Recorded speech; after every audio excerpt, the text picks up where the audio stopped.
Good morning বন্ধুরা, আশা করছি সবাই ভালো আছো, সুস্থ আছো। আমিও ভালো আছি। চলে আসলাম আবার নতুন ভিডিও নিয়ে, নতুন ব্লগ নিয়ে। আজকে সারাদিন কী করছি সেটাই তোমাদের সাথে শেয়ার করব।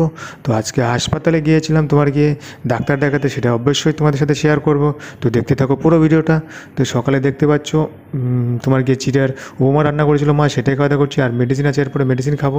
ওটা প্রেশারের মেডিসিন একটা ম্যাট এক্সেল 25 দিয়েছে আমাকে ডাক্তার, কারণ তাহলে প্রেশারটা মোটামুটি নর্মাল থাকবে। তো বর্তমান তো ওরকমই থাকছে। তারপরে চিড়ের উপমা খাওয়ার পরে দুধ ছিল, দুধ খাচ্ছিলাম। দেখতে পাচ্ছ আজকে ডিম করছিল না, রোজ দিন ডিম খেতেও ভালো লাগে না। তো আজকে শুধু দুধ করেছিল, তো দুধই খাচ্ছিলাম। আর এখন বাজে 11টার মতো। তো ব্যালকনিতে রোদে দাঁড়িয়ে আছি, আর বাইরের পরিবেশ দেখছি, ভালো লাগছে ব্যালকনিতে দাঁড়িয়ে থাকতে।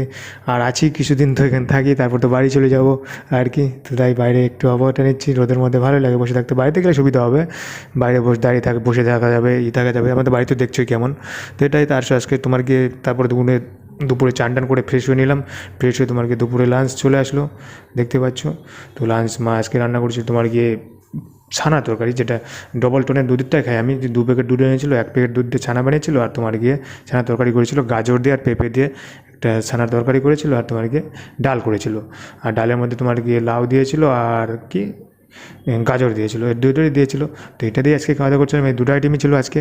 তো এখন বেশি না, বাইরেতে হলে অনেক কিছু খাওয়ার সুবিধা আছে, বাট এখানে তো সেরকম কিছু অনেক জিনিসেরও দাম কিনা, তার জন্য সেরকম খাওয়া দাওয়া হয় না। এরকমই আমাকে পটাশিয়ামের জন্য আমি আদার্স কিছু বেশি জিনিস খাইও না। বেশি খাওয়া যায় অনেক কিছুই, বাট আমি খাই না বেশি জিনিস। তো আমি যাওয়ার আগে ভাবলাম আমাকে ডায়েট চার্টের সাথে একবার অ্যাপয়েন্টমেন্ট নিয়ে কথা বলে যাব, ভালো মতো শুনে যাবো কী কী খাওয়া যায়, কী কী না খাওয়া যায়, একদম প্রপারলি তোমাদের সাথে অবশ্যই শেয়ার করবো। আমি বাড়ি যাওয়ার আগে 3 তারিখে বাড়ি যাবো। তো 2 তারিখে আমি ডায়েট চার্টে ওখানে অ্যাপয়েন্টমেন্ট নেবো, 100-150 টাকা লাগে মনে হয়। ডায়েট চার্টে পুরো ডিটেলস তোমাদের সাথে অবশ্যই শেয়ার করবো একটা ভিডিওতে, কী কী খাওয়া যায় প্রপারলি, কোন শাক খাওয়া যায় না কী খাওয়া যায়, এসব পুরোটা একদম তোমাদের সাথে শেয়ার করবো আমি। অবশ্যই তোমাদের সাথে সেই ভিডিওটা শেয়ার করবো। তো দুপুরে এটা দিয়ে খাওয়া দাওয়া করছিলাম, দেখতে পাচ্ছ। আর আজকে ব্লাড টেস্ট ছিল, ব্লাড টেস্ট করতে দিয়েছিলাম। ইউরিন, পটাশিয়াম, কেটিনাইন, এসব রুটিন টেস্ট যেটাকে হয়, কারণ সেটা বাকি ছিল, সেটা করেছিলাম না, সেটা করতে দিয়েছিলাম। তো রুটিন টেস্ট কী আসছে তোমাদের সাথে অবশ্যই সম্পূর্ণ রিপোর্ট আমি শেয়ার করবো। আমার ইউজি রিপোর্ট, এমনি এইচএলের রিপোর্ট, সব বিকে ভাইরাস কী আছে, অ্যাক্টিভ আছে না অ্যাক্টিভ, সব কিছু তোমাদের সাথে শেয়ার করবো। বিকে ভাইরাস তো নেই, নেগেটিভ আছে, নট ডিটেক্টিভ আছে, তো ওটা প্রবলেম নেই। আর সব কিছু সম্পূর্ণ রিপোর্ট তোমাদের সাথে অবশ্যই শেয়ার করবো, কারণ মোটামুটি ফাইনাল রিপোর্ট তো দেখতেই পেয়েছো তোমার আগের ভিডিওতে, কী কী রিপোর্ট করতে হয়, কতগুলো সম্পূর্ণ রিপোর্ট করেছি, সম্পূর্ণ রিপোর্ট চলে আসছে। তো রিপোর্ট তোমাদের সাথে অবশ্যই শেয়ার করবো। তো সামনে ভিডিওতে আশা করছি সম্পূর্ণ রিপোর্ট তোমাদের সাথে শেয়ার করবো। আর দেখতে পাচ্ছ তখন সন্ধ্যা হয়ে গেছে, হাঁটাচলা করলাম, হাঁটাচলা করে টিফিন করলাম, একটু চা আর মুড়ি খেলাম, চা আর মুড়ি, ওটাই খাই বিকালের দিকে, চা মুড়ি কিংবা কর্নফ্লেক্স, এটাই খাওয়া দাওয়া করি। তো হাঁটাচলা করলাম। তারপরে আমাকে হাসপাতাল থেকে ফোন করেছিল তাড়াতাড়ি, যে ডাক্তারবাবু আজকে তাড়াতাড়ি বসে গেছে, তখন থেকে ফোন করেছিল, অ্যাপয়েন্টমেন্ট নিয়েছিল আমার। তো ফ্রি অ্যাপয়েন্টমেন্ট আজকে অবশ্য, ফলো আপ রিপোর্ট দেখানোর জন্য। 6 দিনের মধ্যে রিপোর্ট দেখালে টাকা লাগে না। তো ফোন করেছিল যে 5টার দিকে ডাক্তারবাবু বসে গেছে আজকে, প্রতীক দাস। তো সেখানে যাবো। তো ভাবছিলাম কেশবশীলকে দেখাবো, দেখে তারপর প্রতীক দাসকে দেখাবো। তো কেশবশীল তো আসেনি, প্রতীক দাসই ছিল, 5টার দিকে বসে গেছে টাইম টু টাইম। তো আমাকে ফোন করেছে, তো আমি গিয়ে বেশি দেরি হয়নি অবশ্য। দেখতে পাচ্ছ রেডি হয়ে গেলাম যাওয়ার জন্য।